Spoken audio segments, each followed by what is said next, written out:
So we have found out that we are positive. And what?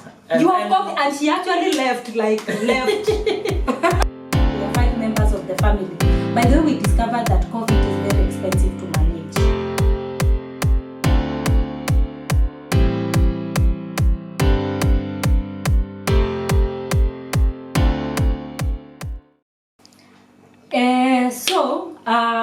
We are positive, 5 members of the family. The Tsalwa's household. Quarantine center, so our house became my isolation center. And so it was tough. I think knowing that you have COVID, it comes with a lot of fear and anxiety.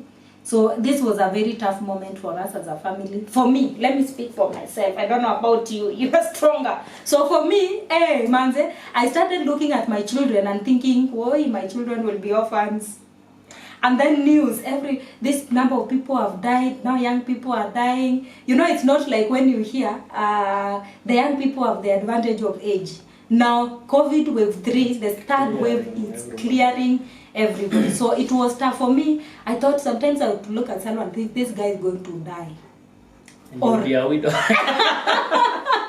And I will be a widow at 32, widow. And I would also think, oh, my children. I would look at them. Like for example, the small ones like Rashad would say, I want to go to the toilet. By the time he's there, he gets to the door of the toilet, he's already soiled on. Yes, because I think the diarrhea is that bad. It was like that. So I don't know how it was for for me, of course, besides what you're feeling because of the symptoms and how COVID is eating you out, if there is anything like that, the mental agony that you're actually going through is can be very depressing. I mean, the first thing that really got me like boom was when we came and we had to tell our firstborn, Rashid, so I've tested positive, and his reaction kind of just hit me that, hey, this thing is actually serious, because he was shocked. So we had to explain that it shall be well and encourage him that we have this medication. The following day, I got out of the bedroom, to explain to our second born he cannot come into our room while we are wearing masks. By the way, we were wearing masks in the house. We were advised, because the children, it wasn't so severe. Like they were not coughing, but we were coughing. Yeah. So we were told the 2 of us have to forever, for 14 days, be in masks. Yeah. So 2 of them wanted to be extra cautious. So we put on 2 masks all the time. And when we were eating, we were keeping distance.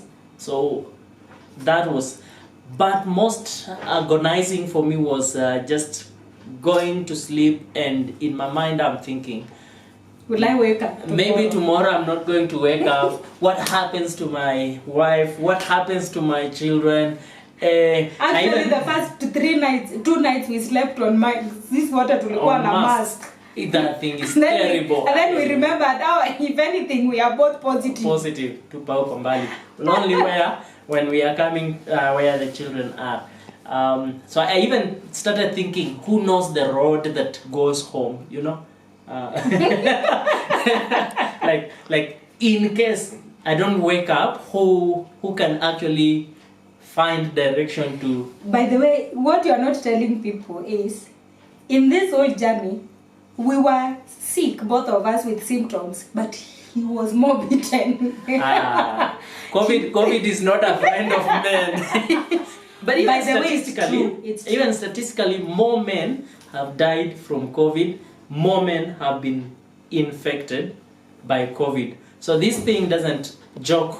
I was more scared for you than for myself. And I remember one morning I woke up, By the way, the tough days were only 5. 5, yeah. And after that, we were okay. We had 5 toughest days. So we are both sick, but he is extremely sick. Remember, we have to take care of each other. Take care of the children, take care of him as he takes care of me, and so on and so forth. Because now this one has become, our house has become a quarantine facility. So quarantine center. So I woke up and because he was more weaker. I went to make breakfast. I collapsed in the kitchen. And I'm not there. And he was not there. So I reached out to my phone. I called a friend of ours called Andrew. I called Andrew. Andrew knew that we had COVID. We had tested positive. And I cried for 30 minutes. And I complained and I cried and I talked my fears. I talked and I talked. Some friends that I have in this life. So instead of Andrew telling me something nice like... you will be well. Oh, sorry, what? He told me, Rosie, welcome. You are very strong. Because one of the things I was feeling all alone. I was feeling like everybody has left the world. I am just here alone. Because COVID is actually a very lonely disease. Actually, when you talk about isolation, COVID isolates you from people. It isolates you from life.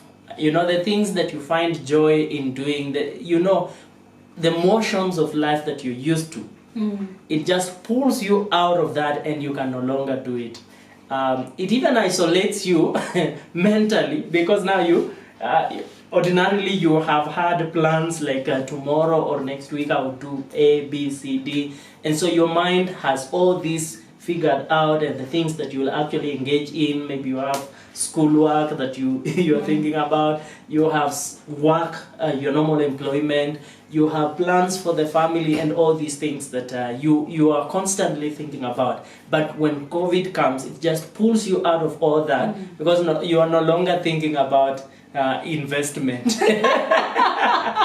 You are not even thinking about the sermon you are supposed to preach or something like that. You are not even thinking about your members. We are pastors, so we are not thinking about even our church members. Hey. All that is going on, will I wake up tomorrow? And who will take care of my children when I'm gone? Am I righteous to be with the Father? So Andrew tells me, Rosie, I know you are strong. You are not alone. You are able, because I was telling him, I don't think I'm able to take care. I think the responsibility on my shoulders is too much. I told me, I know you can, you have the ability. And you know, when he said you have the ability to take care of your family, I felt like an energy has come. And then now when I stood, I felt, yes, I can do it. And remember, I am not cooking the normal breakfast. In our house, the normal breakfast is usually bread and tea.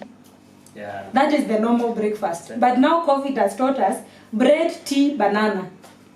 Yeah. Or tea, you have to eat fruits. So I had to stand up and make a smoothie. And this is how a smoothie looks like. We have a blender we were given at the wedding, and sometimes we wonder, why were we given this thing? Because we don't use it. So it was here for COVID. So 5 years later. Caro, we have another friend called Caro. So Caro had told me, when we were talking Kitambo, she said, hey, by the way, I've discovered something that tastes like heaven. I said, what is that? So she said, banana, avocado, and yogurt. So that is what we were eating every morning, and it was so heavenly. It is a healthy... That's nice, that thing. Even without COVID, anytime. So that's the breakfast. So the realization that you are all alone. Yeah. That was the only thing. We have to be there. And then Tsalwa knocked the door and I had to pretend I wasn't crying, sit upright. And I even don't know why I was going to that kitchen. Then another friend of ours, who is like a father to us, he's called Bishop Benea, called us that morning. And we told him we have COVID. Hey. And you could sense that he is shocked. Yes. And he is tensed. Then all of us began now to cry. Because now if my father, somebody that I consider a father to me, is shocked, what will happen to me now? So and he was talking how about my grandchildren, how are Yeah. they, and so on and so forth. Yeah. So, by the way, COVID, when we talk about isolation, maybe just to add something, it isolates you from people. Now, I realized, one, because I think it's a culture that has You been... can't tell people you have Yes, COVID. it's a culture that has been said. You can't call people and tell them I have COVID. And people are not even calling you. You have not told them, and no one is actually at that particular point. We weren't receiving any calls. And COVID stigma is actually true. It's so real. We told a relative, a very close relative, Yes, yes. that we have COVID. They have never talked to us until yesterday. Yesterday, yeah. They've never, like completely, they Yes. stopped talking to us until yesterday. And I can understand part of reason why people don't tell others when they have COVID. For some of us, perhaps if you went and told your family members you have COVID, with the news, like for me, I was imagining if I just shared that information immediately, most probably watu wangeanza kupanga matanga even before Before you are dead. before you are dead. And so Just people COVID stigma. There is a lot of stigma that people go through, and we went through. When you tell somebody that I had COVID, even after, I actually met somebody and they asked me, these days there's like a business I was doing and I had to stop. So they asked me, so why don't you these days do that business? I said, I tested positive for COVID and that's why I had to stop because I can't. What? You have COVID, and she actually left. So the stigma is so real, so real. So we have some myths that we discovered during this COVID journey. We discovered that there are a lot of myths about COVID. I think we need to be at a place where we admit that COVID is very new to us. Yes. It's new to the society, is new to everybody, and no one can really tell that this is what COVID is. I think even some symptoms of COVID, you might have it. COVID attacks different people differently. Yeah. So one of the myths about COVID is a disease for the rich. If you have not been to the airport, you can't get COVID. It's a lie. That one is a myth, a big myth. I have not been to the airport, I don't know for how long. And when I got there, maybe it's to pick someone in the line of duty. Yeah. So it is not true. Or COVID is a disease for the elderly. Yes. It only threatens life. Our lives were threatened. Mind you, we are not yet even 35. Yeah. But our lives were threatened. Another myth, it is that concussion. Sijui ginger what. Those things are ndimu and tangawizi and all those things. COVID. That's a myth. It's a myth. The doctor, one of the doctors told us that you only take that concussion when you are coughing, the dry cough. Yes. But if it persists, now you get a cough syrup. But that one is just to help you to clear throat something, but it doesn't cure COVID. Another myth is antibiotics. You can just go to the chemist and buy antibiotics, and they will kill you of COVID. That's another myth, another big myth.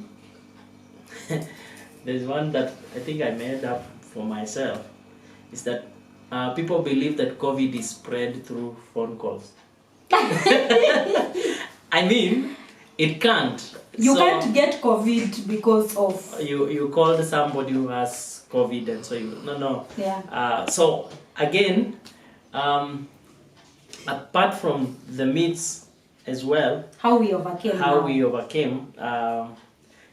One, I think somehow, I don't know, maybe it's just God who prepared us beforehand. You remember we had been on 21 days of physical fitness. By the way, that thing, it is actually God who spoke to us, because it was immediately that last video of 21 days, day 21 of 21. It is the following day that we got COVID. Yeah, we realized we tested positive. So probably if we were not exercising and keeping our bodies fit, perhaps I would not have made it. Hey, hiyo kitu ilinigonga. And then after the 5 days, the 5 difficult days where our bodies were weak, we began to exercise. Because you see, there is no medication, there is no medicine that treats COVID. Yes. So you have to help your body fight the enemy within. Yeah. So that is through exercise and feeding it well. Yeah. So exercise is very key, guys. Very key. Exercise, very key. physical Very fitness is key for your body. And I remember, of course, with the stigma, you don't want to go out.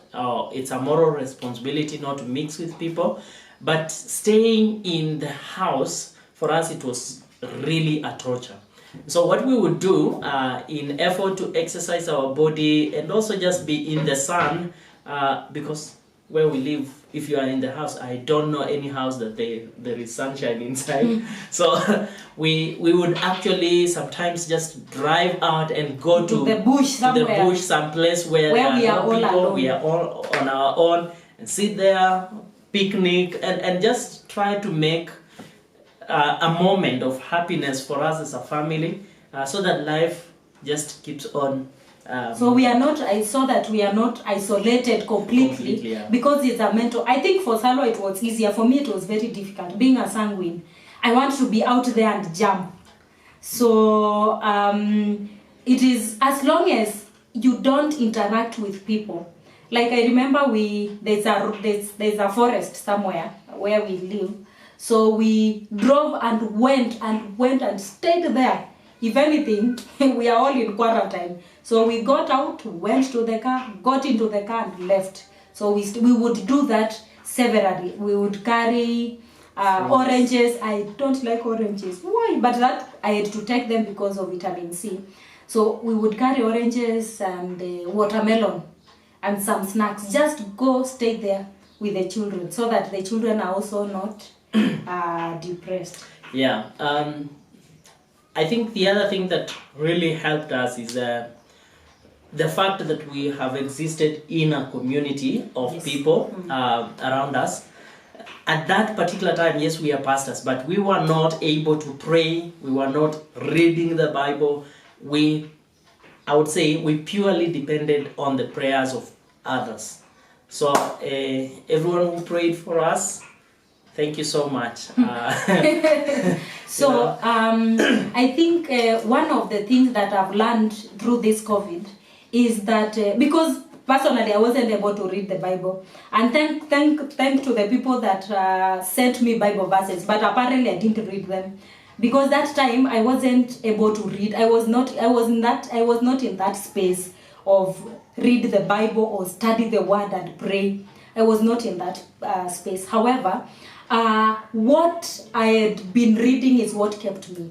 I knew that God will not leave me or forsake me. God is with us. God is faithful. God is a healer. So if now that you are okay, and this is what I learned, when you are okay, invest in your faith, invest in your spiritual life, invest in your physical fitness, so that when troubles come that challenge your spirituality, you can be able to stand. Like invest. Number 2 is invest in people. Yes. Invest. I mean, I've learned that I don't need wealth. I need people. Yeah. People are your resource. greatest resource. Yeah. Like we couldn't go to the market because we will interact with people. And we being pastors, we would meet people in the market and they want to greet us. Hi, pastor. Yes. And if you don't hug them, it's an offense. So furthermore, we work with the youth. Yes. And the hugging and So we couldn't go. There's somebody, a friend of ours from our church. That girl, God bless you. She would send a text. What do you need? She would go to the market, get all the greens, get everything that we need, come put it at the door, and she would leave. Anytime we needed diapers, we have a small baby, we need diapers. We send a text, she would leave everything. Sometimes she would be even in Valley Road. And she would ensure that whatever we need, we got it. And people just came through for us. They supported us. What we couldn't do for ourselves, God raised people to relate well with people. Have a community. Have a community. Exist in a community. Don't live as a lone ranger in this world. Sometimes we don't want a community around us because we are scared of accountability. Let me tell you, accountability is very key. It comes handy when you need when you are in trouble. Yeah. So thank you so much. That has been our journey. So guys, hii story yote tumepiga, this is what we were trying to say. That COVID is real. I mean, it's a real virus for real people. It's not for animals, for real people. And you see, COVID does not discriminate. Young or old, male or female, rich or poor, literate, illiterate. COVID puts us under one level. So COVID is real, guys. It's not a myth. It's not politics. COVID is real. This is from example. Like, we have experienced it, and we will tell you. We don't know anyone up there that has done anything. COVID is real. So you guys, stay safe. Stay safe by wearing your masks properly. Just follow the MOH protocols. Wear your mask properly. Usivalie mask police. Aki wa Kenya sisi ni nani? Ati wear your mask here, half nose somewhere here. So just wear your mask properly. Wash your hands regularly. Sanitize if you cannot get water. And do all you can to stay away from crowds. Like, don't stay in crowded places. Keep social distance. But in case you find yourself positive with COVID, it's not the end of the world.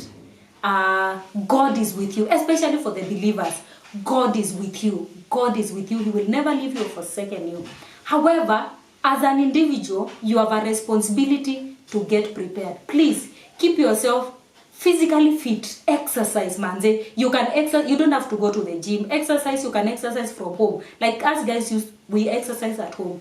Keep your body physically fit. Number 2, because it comes with a lot of fear. And fear is not from God. Fear is from the devil. So keep yourself spiritually fit.